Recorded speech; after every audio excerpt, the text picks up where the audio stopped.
The mysterious observer is named Seth. He ranks fourth among the mainland's 10 great beasts. Because of his appearance, he was revered as a god. Possessing the title of the god of deserts and storms, a human elder bestowed upon him his name. And then one day, there was a sudden change in his temperament. He slaughtered half of the country's citizens. At this moment, he is having a discussion with the top-ranked of the mainland's 10 great beasts, the god tree, Uziyu. Seth has come all the way into the mines because he needs the god tree's help. He was hoping to obtain one of the heavenly tree's branches. He needs it to face his natural enemy, a beast that possesses the element of darkness. Hearing the element of darkness mentioned made Uziyu wary.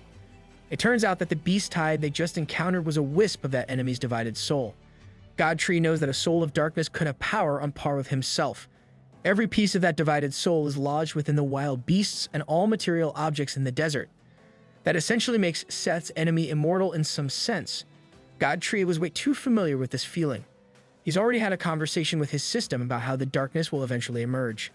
This is what brought Seth into this place. He needs to obtain a more suitable weapon and kill the darkness before it becomes even stronger.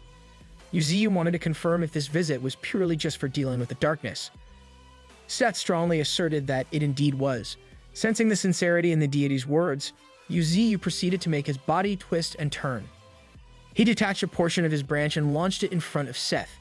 He gave the deity what he was looking for. When asked if the piece of divine wood was enough, Seth stumbled on his words before verifying. The damn wood was bigger than him. It was not just enough. It was bordering on too much. Why is he giving wood to another dude? While Seth was putting his cloak back on, he wanted to leave one last piece of information. He informed the god tree that there seemed to be some changes in the ocean. Maybe something has happened that land dwellers don't know anything about. As the deity walked toward the barren desert land, he wished for the heavenly tree to be careful. There are the humans, Australia's beast army, changes in the ocean, the darkness creeping in. There are more, much stronger enemies rising with their own agendas. They need to be vigilant. One way to ensure that they'll be ready for what's coming is to break through to the fourth order of transcendence. Speaking of breaking through, Ninetales has reached a pivotal moment of her cultivation in the mines. The firepower she was emanating was peerless as it pierced the sky. Everyone gathered around to witness her emergence after a successful level up. The fire fox had become even more fierce. Her fur was burning with power.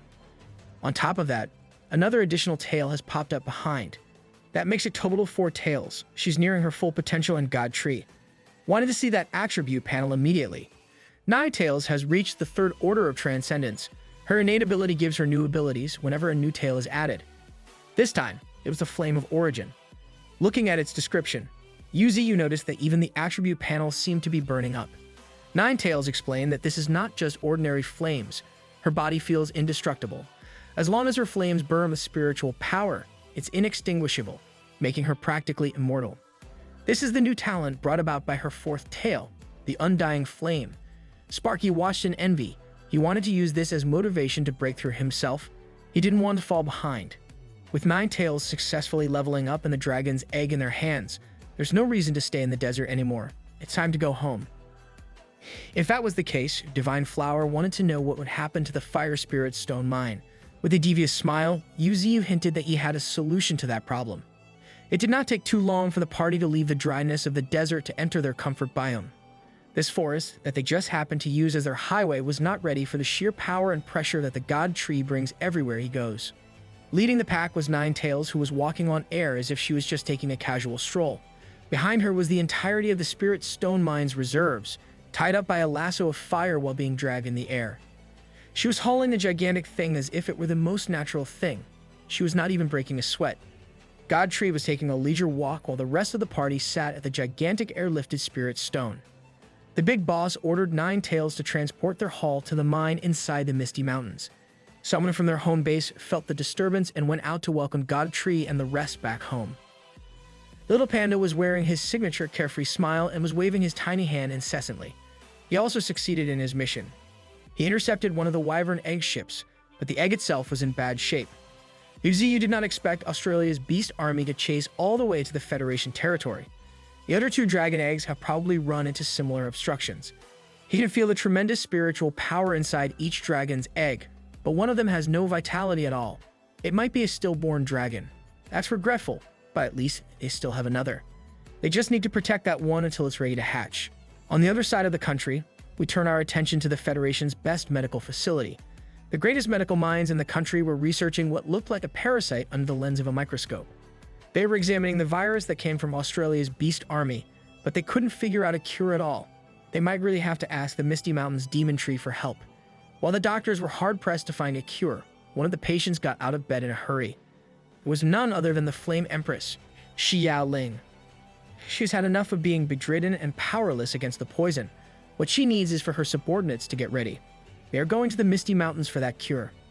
In the heart of the Misty Mountains, there is a surge of spiritual power full of vitality piercing the heavens. The pure energy was slowly coalescing into the form of a beautiful woman. Can you tell who this is based on the color of her hairpiece? She has the innate ability to communicate with all living things with the sounds of nature. Everyone swooned at her beauty. If you guess that this woman is the divine flower, then you're correct. She then took the little panda's flute and slowly put it in her mouth in preparation to play a beautiful tune. That everyone's ears were assaulted by vile sounds that no man had ever heard of. It was deplorable. God Tree almost felt his soul leave his body. He had to stop Divine Flower from killing them with badly played songs. Even in this form, she was still head over heels for the little panda, whom she calls handsome, and the little guy was not having any of it. With her new ability, she could now notice the minute changes in the environment. She felt that there were humans approaching. They were not from the Federation, but they were not weak either. God Tree assured her that there was no need to worry, as if he was expecting this sudden visit. He had already assigned White Tiger and Thorn as deterrents for whoever dared to trespass. The man leading the charge was Benson from the Luo Kingdom. He also got poisoned during the battle with Australia's beast army a month ago and has come here in hopes of being cured by the Divine Tree. That's Transcendent Johnny's sins. Of course, it did not come empty-handed. Behind him were multiple heavy-duty trucks filled with spirit stones. Thorn confirmed that the man was indeed hauling tons of Thunder Spirit stones. She heard God Tree's voice giving the visitors entry, and Thorn asked them to follow her inside. Without her guidance, these humans would just go in circles under the mist's hallucinatory effects. It was deadly silent in these parts, as if no living being was around. The drivers of the spirit stone trucks even spotted a few ghosts and apparitions on the way.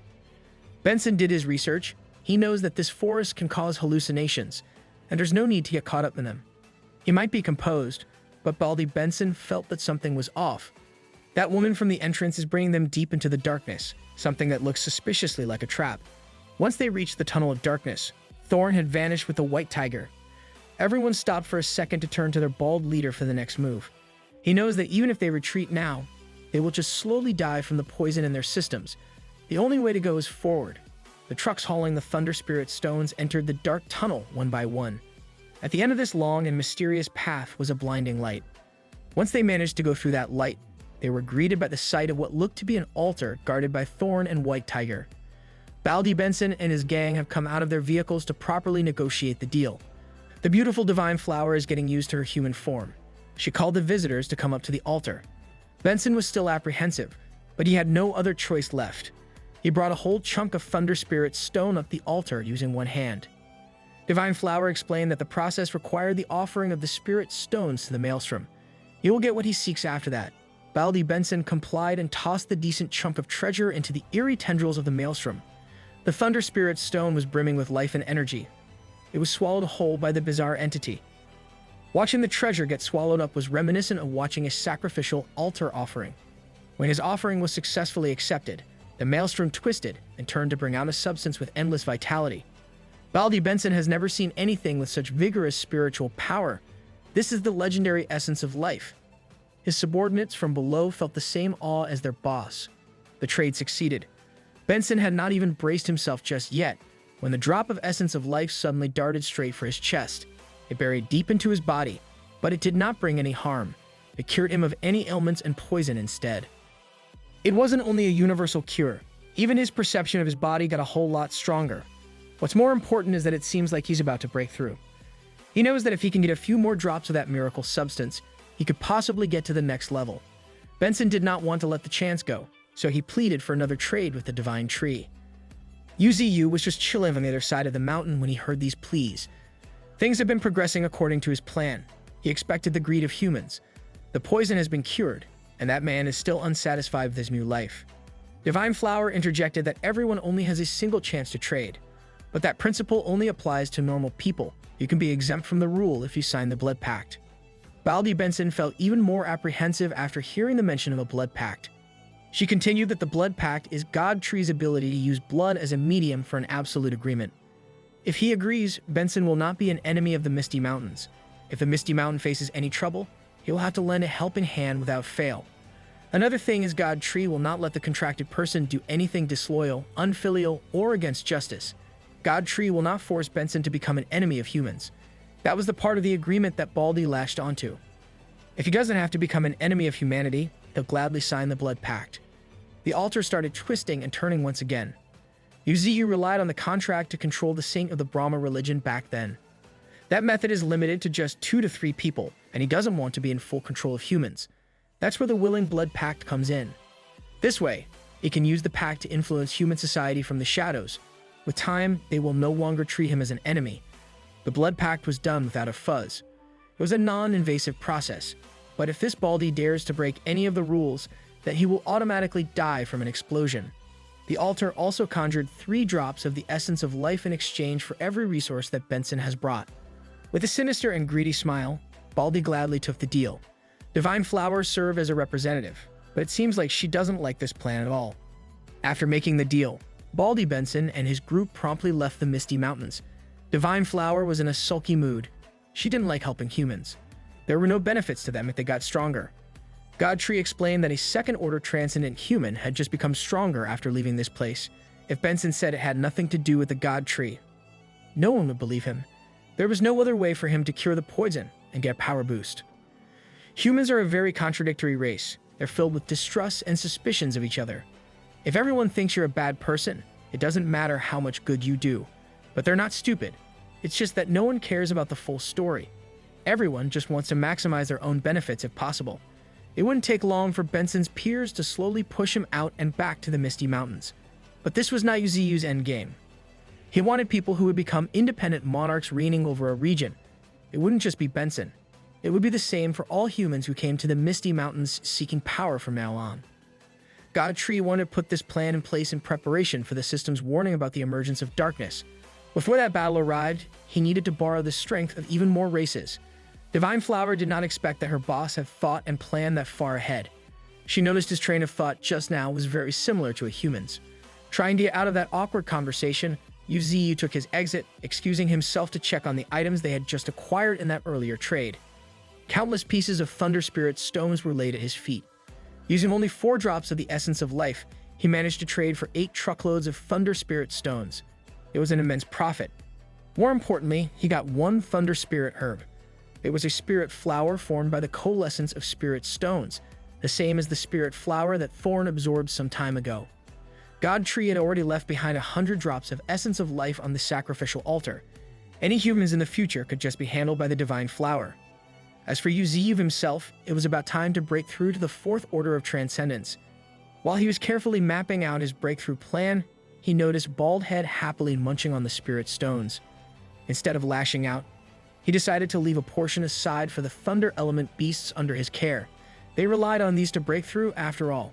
He then threw a gigantic chunk of the thunderstone toward where Baldhead was joyfully standing.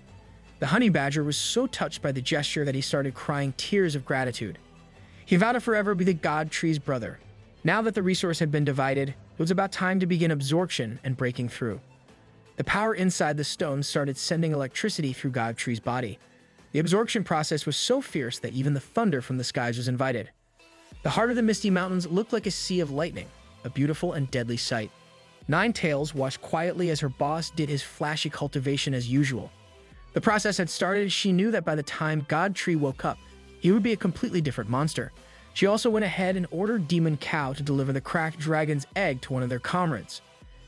If that guy could successfully fuse with the legendary bloodline of a legendary creature, it would bring about a qualitative metamorphosis. Demon Cow swiftly followed his orders. It brought him to the lake of the Misty Mountain. He started shouting at the water, calling Emperor Crocodile from beneath. A faint rumbling could be heard through the lake. Emperor Crocodile emerged with his transcendent form. He hadn't been involved in large battles lately, but he kept up that killer instinct. Even Demon Cow didn't think that this brother of his would be so huge already. He finally brought out the reason why he came over, when Godtree wasn't around. This reptilian had always been the one guarding and leading the Misty Mountains. He deserved to get a dragon's egg as a reward. He didn't expect that God Tree would graciously award him with such a priceless treasure. Demon Cow tossed the cracked egg directly into his brother's maw. The effects of that treasure were immediate and intense. Every beast around felt the environment shift, especially the reptilian beasts. Emperor Crocodile's entire body was swallowed by a mysterious light. Demon Cow took a seat. He would guard his brother so he could break through properly and without interruption. Ninetails watched two lights pierce the heavens. Tonight was a big night for their family. Now, two of the most important pieces of the Misty Mountains were breaking through together. Thorn and White Tiger were in charge of guarding the remaining dragon's egg properly. Lung Feng thought that God Tree's breakthrough would affect the structure of the world. As for the lesser level of happening, it was also significant in an entirely different way. Emperor Crocodile was shedding his old scales, giving him a slenderer form. His eyes were also undergoing a great deal of change, but the more evident transformation took place on his entire body. It had turned black with sharp spines of light. Demon Cow had to anchor his foot on the ground to avoid getting swept away by the aura his brother was emitting. Emperor Crocodile's pressure was traveling all around the lake and the mountains. Full of newfound power and durability, he had attained the Emperor Croc form. Demon Cow couldn't help but feel hyped by his brother's new form and strength. Emperor Crocodile had done it. He succeeded in breaking through to the next level with the help of a dragon's egg. But he wasn't done yet. He could evolve once more. That egg really was legendary. The accents of light through his body had started shifting and transforming into what looked like magma. It was as if he was a living volcano underneath all those indestructible scales. Demon Cow had been happily celebrating earlier, but now he was starting to get worried for his own safety. Emperor Crocodile had unlocked the ability to transform into the legendary Dragon of Rock. Damn! He felt as though he was exploding with power on the inside, compelling him to take it out immediately. That feeling resulted in a breath of pure spiritual energy launching away from the mountains and into the unknown. Bro became a Digimon. This attack would easily vaporize enemies if hit directly, but the Emperor just needed to let it out. Both he and Demon Cow watched in incredulity as the beam of spiritual power traveled an outstanding distance. Ninetails stayed chill while observing, though. She was just pleased that one of her brothers had succeeded in getting stronger, even if that breakthrough came at the cost of a wrecked forest in their territory. After letting that nuclear attack out from his body, Emperor Croc started reverting to his normal form. His transformation into the legendary Dragon of Rock consumed way too much stamina and wouldn't last long in combat. It was also about time for Demon Cow to go. He had done his job and aided his brother's breakthrough. Suddenly, Ninetails felt a familiar aura nearby. The aura was coming from inside the Misty Mountains. At the newly constructed altar for trading with humans, a sable transcended soldier stood before the Maelstrom and the Divine Flower. It was the Golden Masked soldier from the docks. He tossed his sacrifice and was promptly cured of the death spell of the poison in the blink of an eye. Divine Flower still maintained her neutral and nonchalant expression when answering questions from humans. Humanity could not cure the poison regardless of what they tried, but these beasts managed to cure it so easily. He started walking away in deep thought after such a shocking experience. Snow Leopard asked Divine Flower why they didn't give that soldier a contract. The answer was that he didn't thirst for more. That guy's resolution against greed is beyond imagination. He will definitely not submit to the will of the God Tree easily. Gold Mask has walked back down the altar. He has another mission lined up, so he'll leave the next one up alone. And look who it is. It's none other than the Flame Empress, also known as Xiao Ling, also known as Xiao Qing. Unlike the deadpan greeting Divine Flower gives to normal humans, she gave Xiao Qing a welcoming smile paired with pleasant words. Xiao Qing is finally home in her physical form, and she's being escorted by her underlings. Ninetails and the Tempest Wolves immediately rush towards the scene to welcome their friend. A long time has passed, but in their minds, they're still the same group of friends under the God Tree since day one. She's just glad that she can finally meet her family openly without having to hide for once. Xiao Qing had also brought a huge number of commodities over under the disguise of trading materials. Her superhuman butler will take inventory of everything for later. As for the mysterious figure draped in a black cloak, they are to stick closely to the Empress. Xiao Qing did not waste any time and went to see the God Tree immediately, but he's currently in deep meditation. Their master has been in this state for a whole month now. It was like his consciousness had completely sunk deep within his own world. This is the Snake Girl's first time seeing Xiao Qing. The little panda explains that the Empress is basically the biological daughter of the God Tree, one of the most trusted members of the family. Shi Yaoqing understands that the big boss has entered a deep state of cultivation. To help with this pivotal moment, she brought out the essence of thunder, a great treasure formed by the assembly of thunder element treasures. She promptly and slowly launched the priceless resource towards her master. Judging from the intensity of pure power surrounding Yuziyu, the addition of this treasure would bring about a significant boost. The essence of thunder is seamlessly integrated and fused with God Tree's body without a problem. Shi Yaoqing looked around and saw some familiar and unfamiliar faces around. There was a snake girl and a little panda. Lung Feng was also there, posted up on a tree trying to look cool. This guy's gotten more and more antisocial. All he does is hang out with his rats. Sometimes they assassinate targets and do espionage. Shi Yaoqing just wanted to let Lung Feng know that she brought his sister to her party. She's just waiting for Lung Feng in the bamboo forest. Hearing those words lit a spark in the gloomy guy's heart. He immediately darted around, turning into his shadow form for maximum speed and heading towards his dear sister. It's also about time for Shi Yaoqing to go. Many people are paying attention to her trip here, so she can't risk any suspicions. She also has another matter to settle. After saying her farewell, God Tree started shifting faintly and a single piece of leaf was plucked and gently delivered in front of the Empress. In this little orb, God Tree sent a message that if Shi Yaoqing encounters danger, this willow leaf will protect her life once. She felt genuine gratitude for her master who went out of his way to give her a gift while undergoing a crucial breakthrough. On the other side of the world, in the Luo Federation to be specific, things are not looking good for Baldy Benson. He was being accused of betraying the human race, just like God Tree planned. Every one of his colleagues, no matter how close they were before, was blinded with rage and envy. Benson the Tyrant broke through an unbreakable limit. The only logical explanation was that this had something to do with the Misty Mountains. If he just went there to cure the poison, and why in the hell didn't the people from the Federation get stronger while Benson did? Baldy was finally left with no choice but to reveal that he traded a fortune for more drops of the essence of life. The luster and vitality of those vials cannot be understated. It silenced a whole angry mob. Benson had had enough of this. If these hypocrites wanted the power, then they should just take it. He won't resist. They can just take the 2 vials for free as long as they don't bother him anymore. As the 2 drops of essence of life flew, the experts of the Luo Federation felt their minds reeling the possibilities. It didn't matter that they were brothers in arms. All that mattered was to be the one to take those vials to get stronger. The struggle for the vials eventually developed into a full-blown war between the experts, with Baldy Benson walking out unscathed. Before leaving the area, he couldn't help but flash a sinister smile. Shi Yaoqing and her butler were making their exit through the periphery of the Misty Mountain. He informed her that Benson had revealed the essence of life to the public. Baldy broke off from Luo Kingdom's upper echelon to go independent. The Flame Empress then promptly tossed a few vials of the miracle drug. There were 5 drops inside for her butler, and another 10 to rope in more powerhouses. With a toothy grin, the supernatural butler thanked his master. While they were on their way back to the base camp, the butler brought up the matter of maiming their group. She took a minute to think before responding promptly. In the end, under the bright moonlight, the Flame Empress decided on the name Darkness Assembly. Since the essence of life was made known to the public, countless powerhouses sought the Misty Mountains for an opportunity to hit it big. But the majority of them were too weak to even deal with the Mist Beasts. Transcendent soldiers of varying ranks tried their luck, but most of them just got a beating. The Mist Beasts were indestructible after all. If you didn't know the trick behind them, then you couldn't enter the mountains. Divine Flower and Thorn were supervising the doling out of the miracle drug, but all they saw were failures these days. Humans feared the beasts, but they were too greedy to pass the opportunity up. It was not like those who got past the Mist Beasts were automatically qualified. Even if they circumvented the first obstacle, those who were below the second order of transcendence wouldn't even get close. Also, they had to bring enough resources to warrant a trade, and Divine Flower was hard to please. Under God Tree's orders, they were not going to give out his essence of life casually.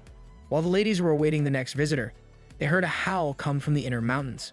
That sound was familiar. It was Nine Tails summoning everyone. With her authority, everyone quickly gathered to hear whatever she had to say. Even Demon Cow was clueless as to what Nine Tails had that warranted a full meeting. She wouldn't be the one explaining what's up. Miss Snake Girl would. Snake Girl told them that on this continent, there were many different factions made up of mutated beasts, aside from the Misty Mountains. The Australia's beast army from before was one of many. Their strengths differed from each other, but they were still existences capable of dominating their regions. Misty Mountains were not the only organized faction that existed in this world. As far as she knew, there was the Barren Tyrant in the depths of the Western Barren Land and its desert, The wily black and white duo foxes hailed from the Green Mound. The Black Crow was the ruler of the skies encompassing the northern ocean.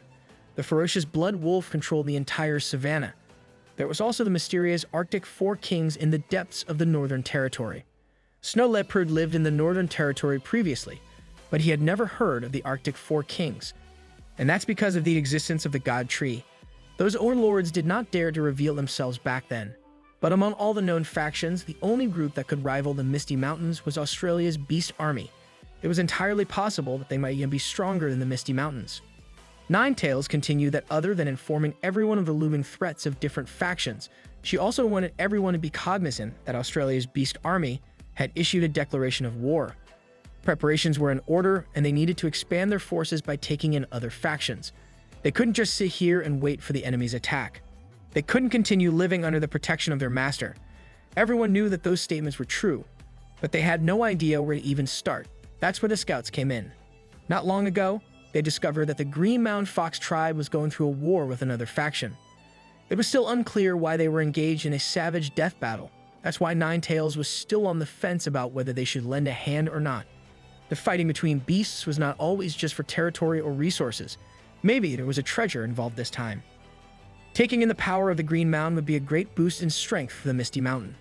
But on the other hand, those beasts were dangerous, and getting involved in an unknown war was dangerous. If it was a war they were talking about, then the first one that would come forward as a volunteer would be Sparky. Whether it was for territory or treasure, he would handle the matter properly. He knew more than anyone that they couldn't keep living under God Tree's umbrella of protection. Tyranno Titan was also getting bored of the peaceful days in this place. He thirsted for battle.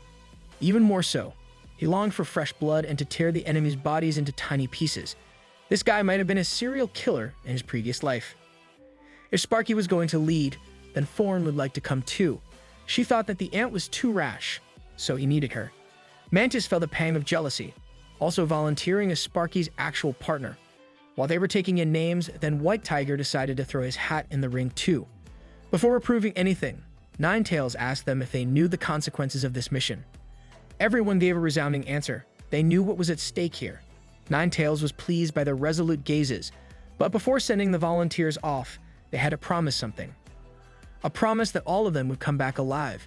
And so, the newly formed party set off into the night, heading for the Green Mound. Demon Cow was deathly worried about their brothers and sisters, but this day was inevitable. With Thorn in the group, there should be nothing to worry about. But just as a precaution, Ninetales wanted to send a certain them out. Demon Cow obliged. He knew that even if this big sister of his seemed calm on the outside, she was also worried sick. Green Mound might be a small mountain nest, but anything was possible on a battlefield. But not everyone was given permission to go on the crucial mission. White Tiger was left out because he couldn't differentiate between friend and foe, a decision that bummed the kitty out. Demon Cow arrived at where Ninetales wanted him to go, the domain of the apes led by King Kong. The time had come for his battalion to make a move as reinforcements. King Kong remained as stoic and unreadable as ever. Far from the Misty Mountains, far from the Federation itself, we turn our attention to the oceans. In the depths of those boundless waters, a special gathering was happening unbeknownst to the land forces. Multiple sea beasts capable of intellectual thought and immeasurable destruction were assembled. The meeting was being led by the gargantuan whale that carried an island on its back. The beast was about to fall into deep sleep, and he just had one wish to see when he opened his eyes again. He'd hoped to see the glory of the sea tribes spread out to every corner of the ocean and even every inch of land on the continent. His subordinates' mission was to do everything they could to take over the world regardless of any sacrifices. They were joining in on the fun and declaring war against everybody. They were prepared to go all in with the belief that the entire world would belong to the ocean. Now they have to fight against Finding Nemo. In a remote site outside of the Federation, an inconspicuous building hid a secret. Inside were Xiao Qing's supernatural butler and another mutated human, conducting an experiment on someone. The subject looked like a normal human. This was their first time modifying a powerhouse at the second order of transcendence. The subject was roped in with the promise of the essence of life. Now, he was going through genetic modification to gain even more power.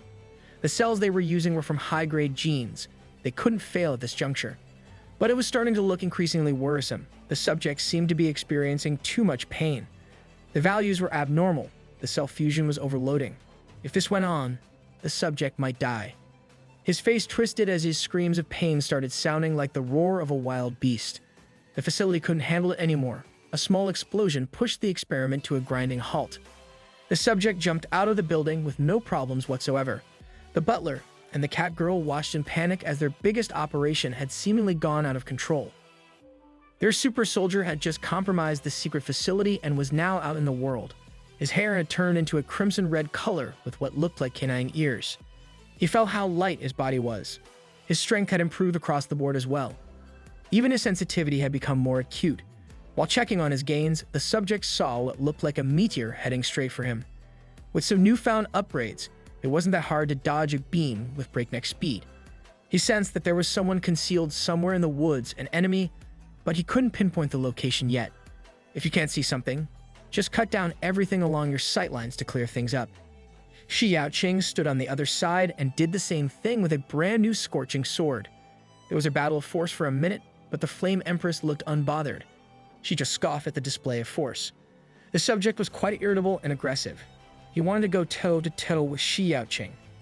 As he charged with his primitive and purely instinctual fighting style, the Empress just stood still. Then, multiple clashes occurred in succession. It was like they were covering the entire forest with destruction. The cat girl did not expect their subject to be so strong after fusing with the genes of the blood-colored sky wolf. That man was fighting on par with their boss. But saying on par might be a tad bit generous in this case.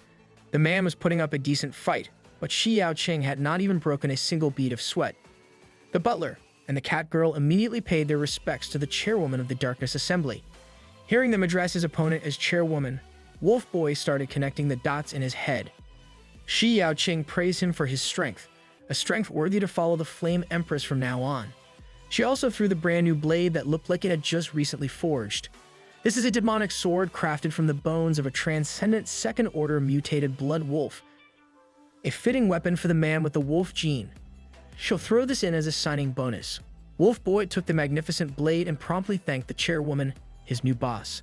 Shi Yaoqing was pleased with this start.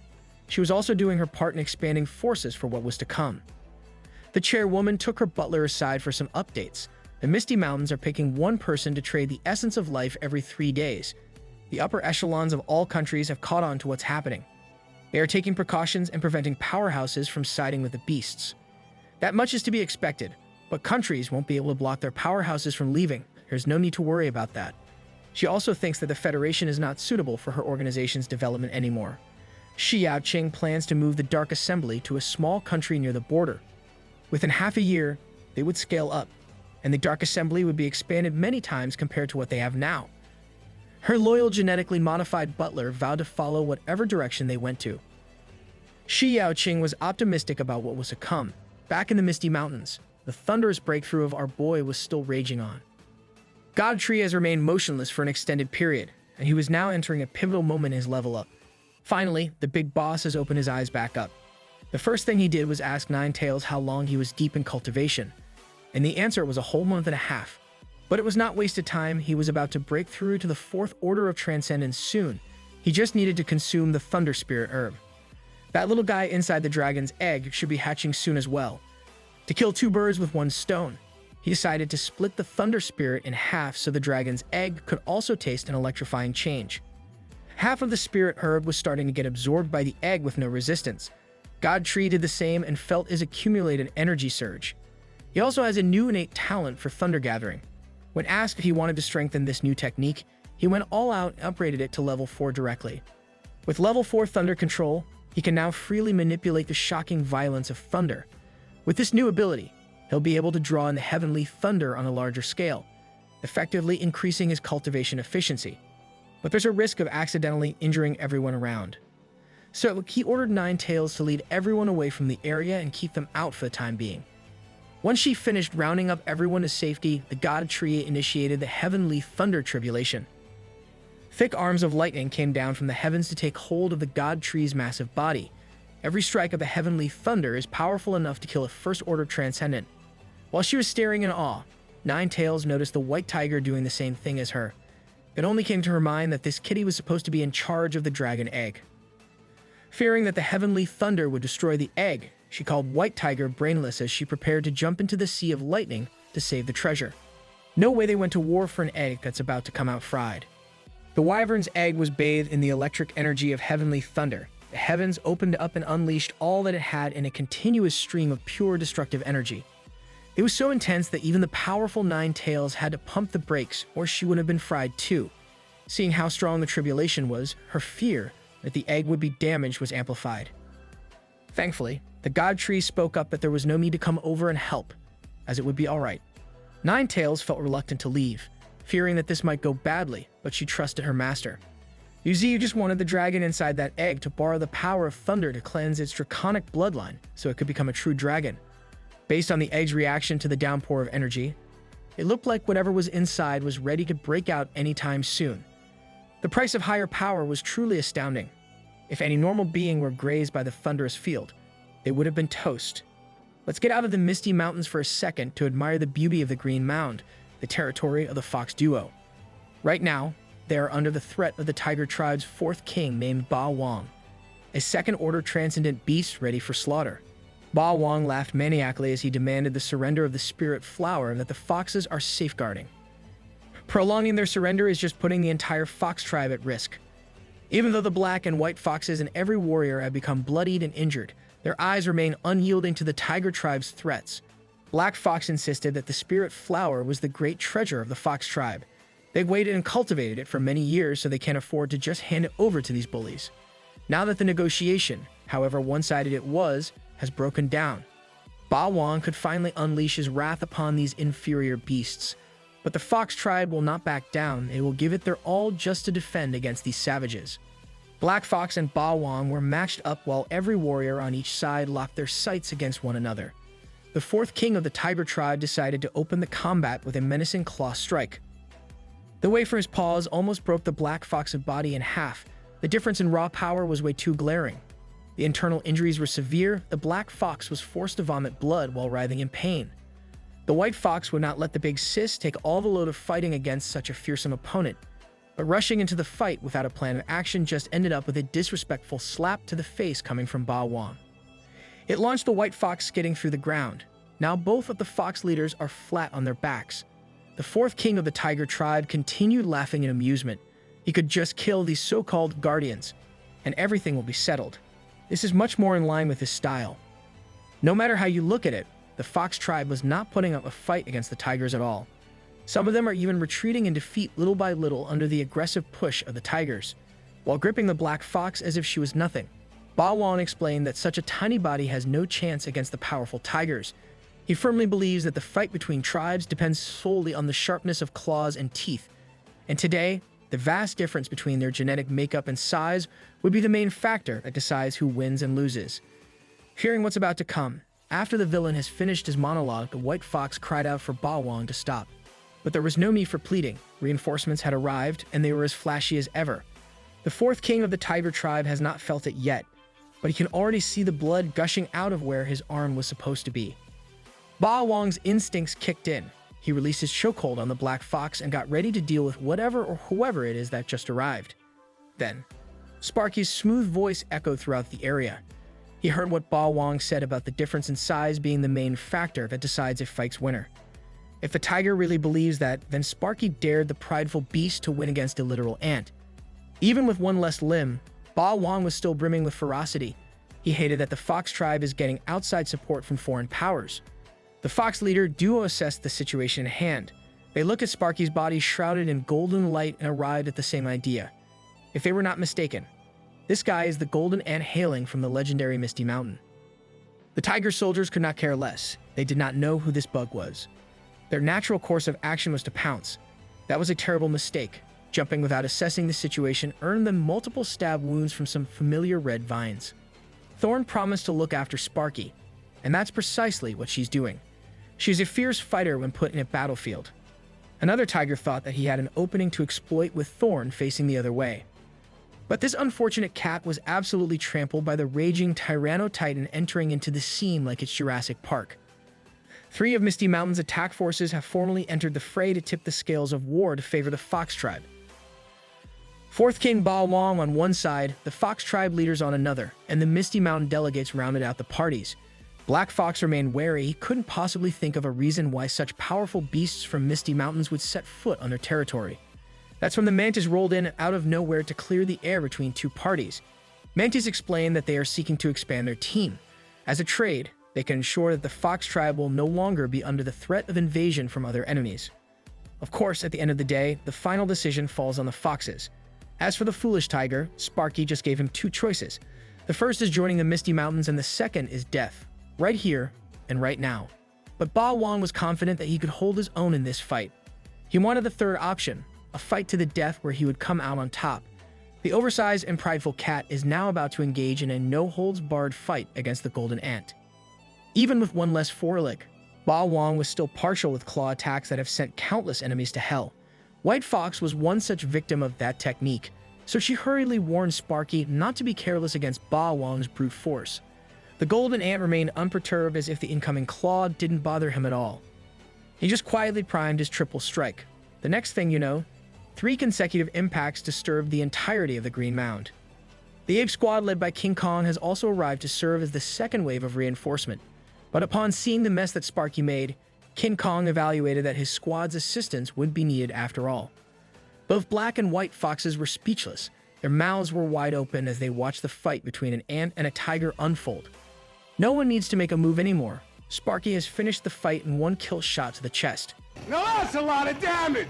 Unbeknownst to the winning side of this battle, there are some watchful eyes sneaking around in the background. And those eyes went straight to report what happened in the Green Mound to the base camp. Inside was Wu Hong, a mutated tiger beast with black fur and purple stripes. This guy screams bad news. He's at the peak of second-order transcendence. Wu Hong just received the reports from his spy that the 4th king of their tribe, Ba Wang, has just died in combat. The Mangy Hyena spy continued that the supporters of the Fox tribe came to turn the situation around in an instant. Hearing this update has prompted the lounging cat to stand up from his comfortable spot. He ordered for someone called Lao Wu to come over. This time, they will re-enter the Green Mound in full force.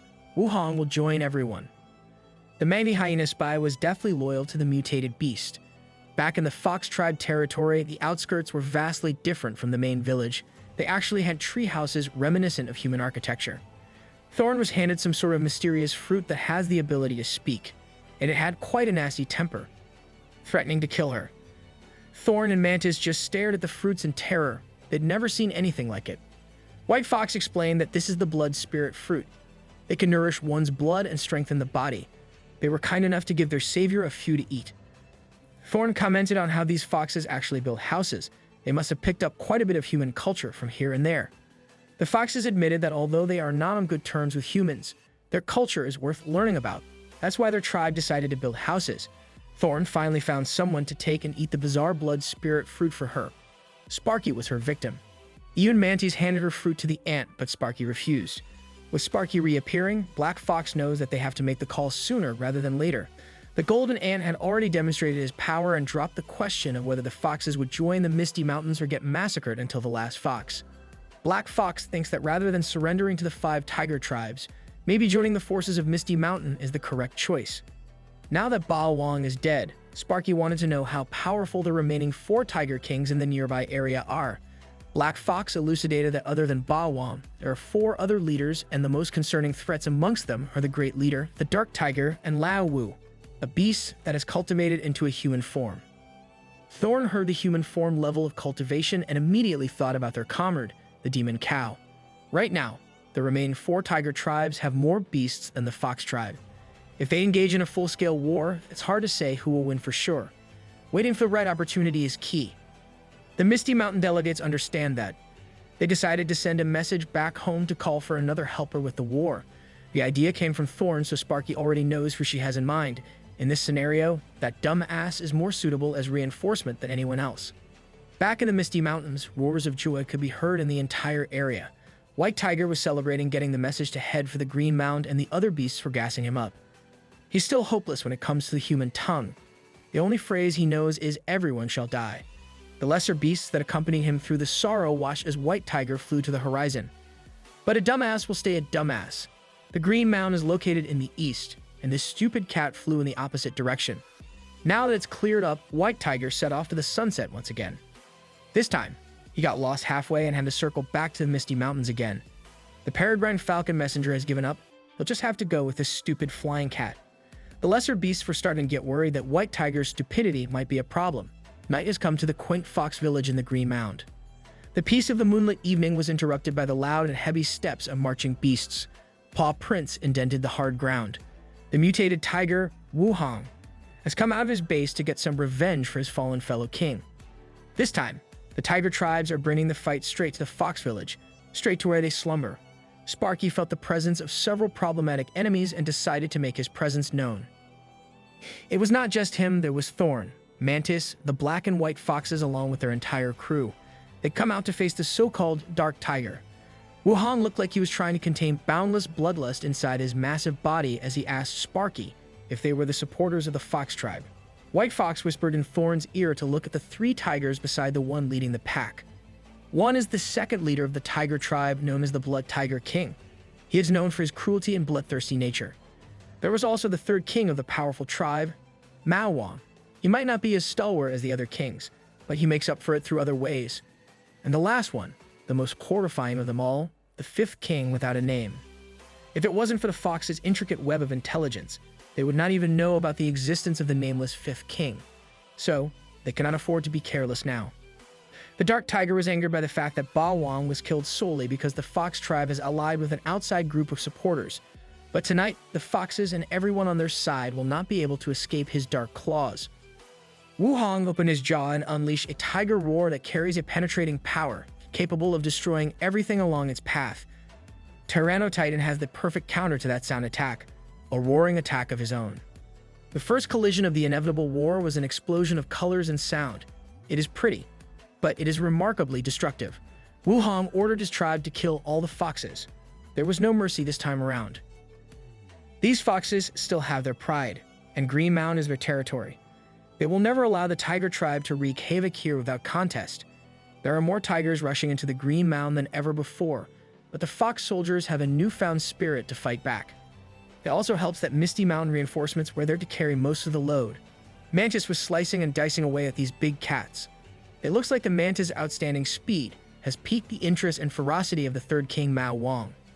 The beast almost got Mantis, but Thorn came in clutch to deflect a claw attack at the last second with her vines.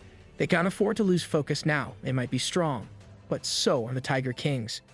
3rd King Mao Wang paused for a second. He did not expect that his prided speed would be blocked. Meanwhile, Sparky is focusing his strength increase on his blade for a single strike in the front lines. His enemy was the brutal 5th king of the Tiger tribe, a nameless savage that rose through the ranks with sheer power. The Golden Ant's single blade and the humanoid tiger's fists clash against one another.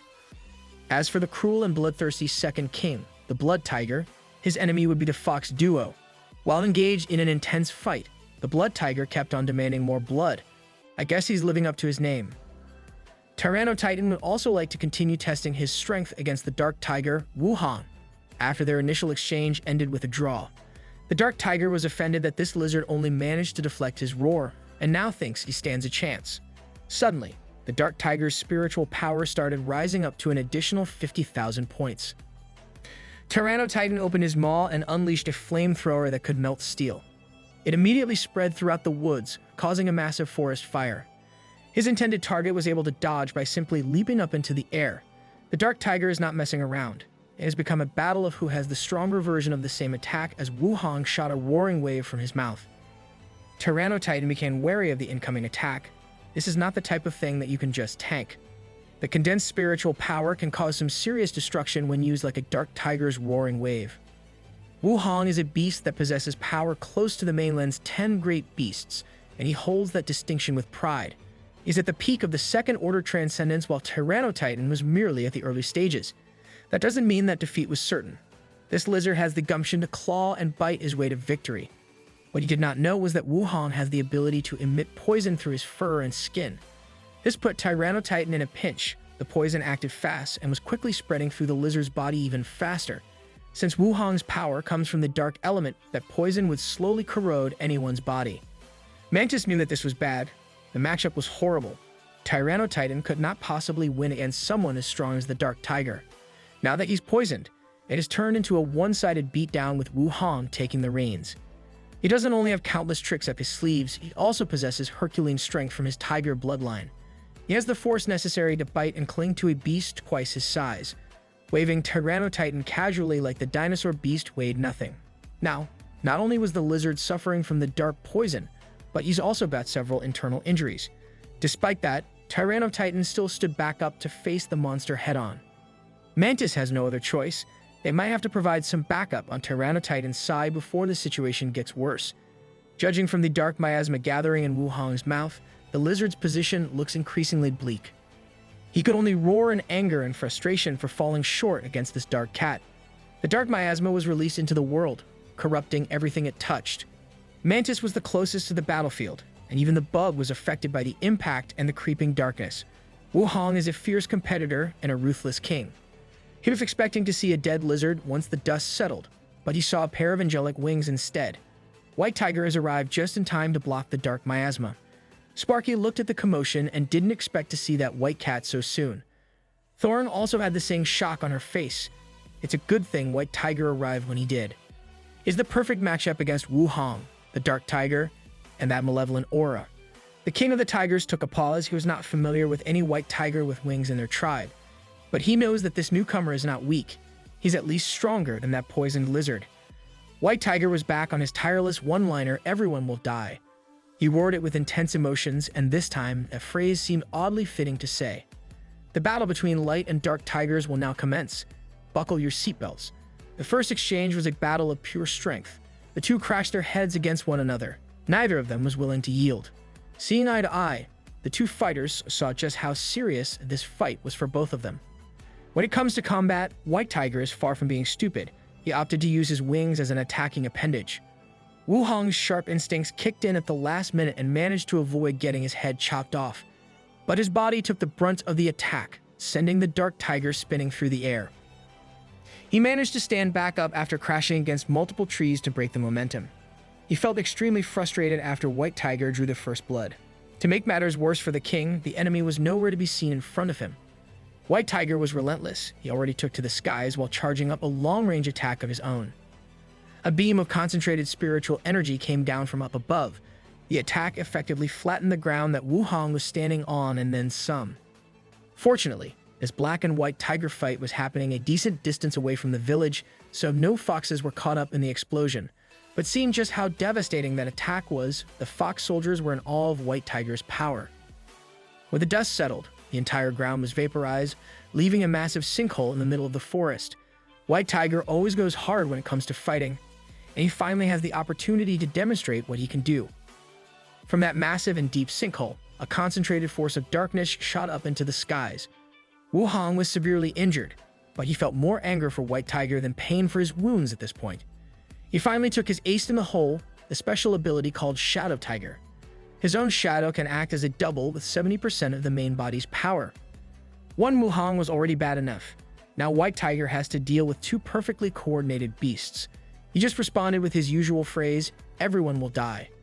The Dark Tiger took that phrase as a declaration of weakness on White Tiger's behalf. On the other side of the battlefield, the intensity was also reaching an all-time high. The nameless fifth king of the tiger tribe was getting beaten at his own game. No tricks, no deception, just a contest of raw strength. He could not take it. He could not accept that a mere ant was beating him up at every step of the way. Sparky's blade was stained by the tiger's blood. He admits that the nameless king is strong. It's just too bad that he's a lot stronger. To put an end to this farce, he decided to invoke strength increase again, but he's going for a triple strike this time around. The golden ant basically drew a tic-tac-toe board across the nameless king's body, ending the fight in an overwhelming win. Congratulations, you played yourself. The black and white fox has seen better days. They look like they just fought from hell and back. You can't blame them though. They managed to defeat the blood tiger no matter how tough the cruel second king was as an opponent. Thorn, on the other hand, looked like she did not even break a sweat in capturing the tiny third tiger king. She even wanted to take the beast as a pet. The battle has also ended on Mantis' side. Right now, it's just the battle on White Tiger's side that's left. This fight looks as though it keeps on switching to higher gears. Right now, Wu Hong is starting to charge up a double roaring sphere with the help of his own Shadow Tiger. The coordinated attack unleashed another black miasma, but this time it looked like it had a mind of its own. It heads for the White Tiger and explodes into what looks like a black hole swallowing light in the sky. Dark Tigers 1 and 2 look at the result of their coordination with glee, But the white tiger is more resilient than he thought. In fact, he was not even hurt. For the first time in this war, Wu Hong feels genuine fear creeping up. All his strongest attacks did was dirty enemy's white fur. He looks at White Tiger's violent eyes as it repeats the catchphrase once again, "Everyone will die." Wu Hong did not know that White Tiger just had a speech defect, but he understands what that white cat was trying to say now. When he said everyone would die, he wasn't talking about his comrades. He was talking about the tiger tribe's entirety. Dark Tiger was convinced that the White Tiger had already seen through their strength since the beginning and was warning them repeatedly. He thinks that the White Tiger is not only strong, but very smart as well. As the winged beast takes a bite out of the Dark Tiger's exhausted body, Wu Hong could not help but concede that this fighter is extraordinary. The flames from earlier were still engulfing the forest of the Green Mound. But the enemies have been neutralized successfully. White Tiger towers over Wu Hong like the arbiter of life and death himself. Just as he is about to deliver the final blow and his jaws are just a few inches closer to clamping down and taking the head of the Dark Tiger, a gruff voice asking him to wait could be heard. The nameless fifth king pleads to spare their big brother's life. This is the first time that even the other kings heard this brute talk. Thorn is willing to open a negotiation. If the nameless king is willing to lead the tiger tribe to join the Misty Mountains, they are open to sparing Wu Hong's life. The nameless king and the blood tiger eagerly agree to the stipulation. They would do anything as long as their big brother didn't get hurt any more than he already was. But Wu Hong refuses to go down like this. With shaky legs, he stands back up and insists that he hasn't lost yet. He can barely stand up straight, but he cannot allow his boys to get taken away to a foreign land. The tied up and wounded nameless king wants to talk some sense into their big brother. They just can't win against the Misty Mountain delegates. Wu Hong already knows that more than anyone else. He can barely stay conscious after all the beating. Looking at the eyes of that white tiger, he sees a hungry beast that would not hesitate to land the killing blow. 2 days later, the negotiation is a success, and White Tiger is now leading the remains of the tiger tribe with the fox tribe's treasure clutched in his mouth. He will be leaving ahead of the rest of the team while Thorn, Mantis, and Sparky stay at the village for a little longer. The white fox doesn't think that giving away their treasure so easily is the right call, but the wiser black fox knows that they could not protect that precious resource anyway. They might as well use it as a token to join the Misty Mountains where they can obtain an endless supply of the miraculous essence of life. This expedition was a success. They subdued 3 kings and a whole tribe. White Tiger is beaming with joy now that he's not the only overgrown cat in the Misty Mountain from now on. As for Wu Hong, he was forced out of the tribe, refusing to bend his knee to the God Tree. Thorn was the one who broke the news to him back on the battlefield, and he felt rage building up. White Tiger relays that he will wait in the Misty Mountain for 3 months. If Wu Hong could defeat him, the tribe would go back to its original king. But if Wu Hong loses, he must join the gang. With a newfound resolve to become stronger, the Dark Tiger went on his own way to strengthen himself. In the upcoming days, the delegates were engaged in battles to become stronger. God Tree is continuing his breakthrough efforts, and the Misty Mountain entered a brief moment of peace and tranquility. Since that's the case, let's turn our attention to one of the most flourishing and important cities in the Federation, Magic City. A high-end car was traversing the road near the coastal area of the city. Inside was Lin Ziyi, a first-order transcendent talent, one of the 10 Braid Heaven's pride of the Federation. It seems like the water was behaving rather oddly today. Lin Ziyi felt that something unusual was happening. She turned to her teacher and asked permission to check on what was causing the water to act weirdly. She started focusing on her inner thoughts, and Lin Ziyi's physical body seemed to blur. Her teacher has never seen this genius pupil in such a hurry before. Lin Ziyi's body finally manifested in the skies to get a good view of the water. She slowly opened her eyes, and nothing could have prepared her for what she was about to witness. A gargantuan sea beast was slowly inching closer to Magic City. She was frozen in fear at the sight of such overwhelming power. That one sea beast was just the tip of the iceberg. There must have been dozens or even hundreds of gigantic monsters rising up from the depths. This is an unprecedented large-scale attack. The beast at the forefront started the charge by launching one of its spikes towards the direction of the city. It propelled itself like a man-made rocket, and when it hit the shore, it exploded like a rocket too. This destructive power has never been seen before. Humans are woefully unprepared for what's to come.